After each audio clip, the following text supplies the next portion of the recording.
എല്ലാ വിദ്യാർത്ഥികൾക്കും പുതിയൊരു വീഡിയോയിലേക്ക് സ്വാഗതം.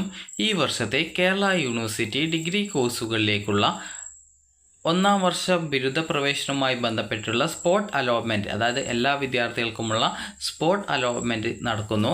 അപ്പോൾ ആലപ്പുഴ മേഖലയിലെ കോളേജുകളിലേക്ക് ഓഗസ്റ്റ് 8-നും കൊല്ലം മേഖലയിലെ കോളേജുകളിലേക്ക് ഓഗസ്റ്റ് 9, 10 തീയതികളിലും അതുപോലെ തന്നെ തിരുവനന്തപുരത്ത് ആ ഒരു മേഖലയിലെ കോളേജുകളിലേക്ക് ഓഗസ്റ്റ് 12 to 13, 14 തീയതികളിലും ഈ ഒരു സ്പോട്ട് അഡ്മിഷൻ നടക്കുന്നുണ്ട്. അപ്പോൾ കേരള സർവകലാശാലയോട് അഫിലിയേറ്റ് ചെയ്തിട്ടുള്ള ഗവൺമെൻറ് ഓർ എയ്ഡഡ്, അതുപോലെ ശാസ്ത്രീയ, UIT, അതുപോലെ തന്നെ IHRE കോളേജുകളിലെ ഒന്നാം വർഷ ബിരുദ കോഴ്സുകളിൽ ഒഴിവുള്ള സീറ്റുകളിലേക്ക് ഈ ഒരു മേഖലാ തലത്തിൽ സ്പോട്ട് അഡ്മിഷൻ നടത്തുന്നുണ്ട്. വേക്കൻസി ലിസ്റ്റ് നിലവിൽ വന്നിട്ടില്ല. വേക്കൻസി ലിസ്റ്റ് നാളെ പ്രസിദ്ധീകരിക്കാനാണ് സാധ്യത. അപ്പോൾ ജനറൽ അലോട്ട്മെൻറ്റുകളിൽ ആദ്യ ഓപ്ഷനായിട്ട് ഫസ്റ്റ് ഓപ്ഷൻ നൽകിയ കോളേജിൽ അലോട്ട്മെൻറ്റ് ലഭിച്ച് പ്രസ്തുത കോളേജിൽ അഡ്മിഷൻ തുടരുന്ന വിദ്യാർത്ഥികളെ, അതായത് SC, ST, അതുപോലെ PWD വിഭാഗക്കാർ ഒഴികെ സ്പോട്ട് അലോട്ട്മെൻറ്റിൽ പരിഗണിക്കുന്നതല്ല. അതായത് ജനറൽ അലോട്ട്മെൻറ്റിൽ ആദ്യ ഓപ്ഷനായിട്ട് അത് ഫസ്റ്റ് ഓപ്ഷൻ നൽകി ഈ കോളേജിൽ അലോട്ട്മെൻറ്റ് ലഭിച്ച് ആ ഒരു കോളേജിൽ അഡ്മിഷൻ തുടരുന്ന വിദ്യാർത്ഥികളെ ഈ ഒരു അലോട്ട്മെൻറ്റിൽ പരിഗണിക്കുന്നതല്ല എന്നുള്ളതാണ് പറഞ്ഞിട്ടുള്ളത്. അതുപോലെ തന്നെ മേഖല എന്ന് പറയുന്നത് ഈ ഒരു ആലപ്പുഴയിൽ ഓഗസ്റ്റ് 8-നാണ്. എല്ലാ പ്രോഗ്രാമുകളിലേക്കും 6 ദിവസം അഡ്മിഷൻ ഉണ്ട്. സ്ഥലം മാർ ഗ്രിഗോറിയസ് കോളേജ് പുന്നപ്രയാണ്. അതുപോലെ കൊല്ലത്താണെങ്കിൽ ഈ ഒരു ഓഗസ്റ്റ് 9-ാം തീയതി BSc, BCom, BCA, BBA, BSW, BVoc, BMS, അതായത് ഹോസ്റ്റൽ മാനേജ്മെൻറ്റ് എന്നീ കോഴ്സുകളിലേക്കും ഓഗസ്റ്റ് 10-ന് BA ഓൾ സബ്ജക്റ്റിലേക്കും ഈ ഒരു NSS കോളേജ് കൊല്ലത്ത് വെച്ചിട്ടാണ് നടക്കുന്നത്. അതുപോലെ തിരുവനന്തപുരത്ത് ആണെങ്കിൽ ഓഗസ്റ്റ് 12-ന് BScയിലെ എല്ലാ കോഴ്സുകൾക്കും, August 13 BCom, BCA, BBA, BSW, BVoc, BMS, hotel management, അതുപോലെ ഓഗസ്റ്റ് 14-ന് ആണെങ്കിൽ എല്ലാ BA കോഴ്സുകളിലേക്കുമുള്ള പ്രവേശനം കേരള സർവകലാശാല സെനറ്റ് ഹാൾ, അതായത് പാളയം, തിരുവനന്തപുരത്ത് വെച്ചിട്ടാണ് നടക്കുന്നത്. വിദ്യാർത്ഥികൾ അപേക്ഷയുടെ പ്രിൻ്റ് മുകളിൽ പറഞ്ഞിരിക്കുന്ന സെൻറ്ററുകളിൽ രാവിലെ 10 മണിക്ക് മുമ്പായിട്ട് തന്നെ റിപ്പോർട്ട് ചെയ്യണം.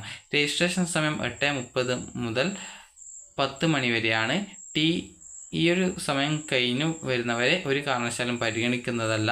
അലോട്ട്മെൻറ്റ് സെൻറ്ററുകളിൽ വിദ്യാർത്ഥികൾക്ക് മാത്രമേ പ്രവേശനം ഉണ്ടായിരിക്കുള്ളൂ. ഏതെങ്കിലും കാരണത്താൽ നിങ്ങൾക്ക് നേരിട്ട് ഹാജരാവാൻ സാധിക്കാത്ത വിദ്യാർത്ഥികൾക്ക് സാക്ഷ്യപത്രം, അത് ഓതറൈസേഷൻ ലെറ്റർ നൽകി രക്ഷകർത്താവിനെ അയക്കാവുന്നതാണ്. സ്പോട്ട് അലോട്ട്മെൻറ്റിൽ പങ്കെടുക്കാൻ വരുന്ന വിദ്യാർത്ഥികളുടെ കൈവശം യോഗ്യതയും ജാതിയും, അതായത് non criminal certificate for SCBC candidates, അതുപോലെ തന്നെ community certificate for SC/ST candidates, അതുപോലെ EWS certificate for EWS candidates എന്നിവർക്ക് തെളിയിക്കുന്ന സർട്ടിഫിക്കറ്റുകളുടെ പകർപ്പുകൾ ഉണ്ടായിരിക്കണം. മൈനോറിറ്റി സ്റ്റാറ്റസ് ഉള്ള കോളേജുകളിൽ, അതായത് പ്രോസ്പെക്ടസ് പേജ് നമ്പർ 73 and 74 കാണുക. അതിൽ നൽകിയിട്ടുണ്ട് ആ ഒരു ഡീറ്റെയിൽസ്. അത് ഒഴിവുള്ള SC/ST സീറ്റുകൾ ഈ ഒരു സ്പോട്ടിൽ നികത്തുന്നതാണ്. പ്രസ്തുത വിഭാഗത്തിലെ കുട്ടികളുടെ അഭാവത്തിൽ, അതായത് അവർ വന്നിട്ടില്ല എന്നുണ്ടെങ്കിൽ വിദ്യാർത്ഥികൾക്ക് ആ ഒരു സീറ്റുകൾ അതത് കോളേജുകളിലെ കമ്മ്യൂണിറ്റി കോട്ടയിൽ നികത്തപ്പെടുന്നതായിരിക്കും. സ്പോട്ട് അലോട്ട്മെൻറ്റിൽ കോളേജും കോഴ്സും അലോട്ട് ചെയ്തു കഴിഞ്ഞാൽ യാതൊരു കാരണവശാലും മാറ്റം അനുവദിക്കില്ല.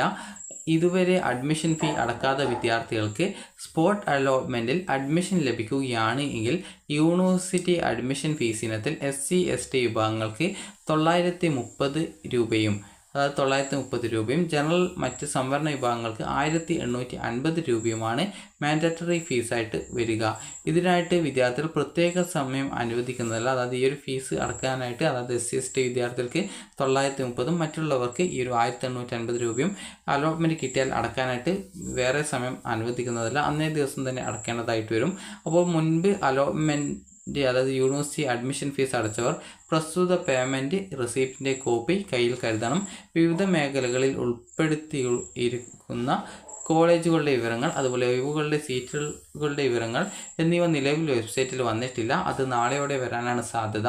അപ്പോൾ വിദ്യാർത്ഥികൾക്ക് ഈ ഒരു വീഡിയോ ഉപകാരപ്രദമായിട്ടുണ്ടെങ്കിൽ ലൈക്ക് ചെയ്യുക, ഷെയർ ചെയ്യുക. Thank you for watching.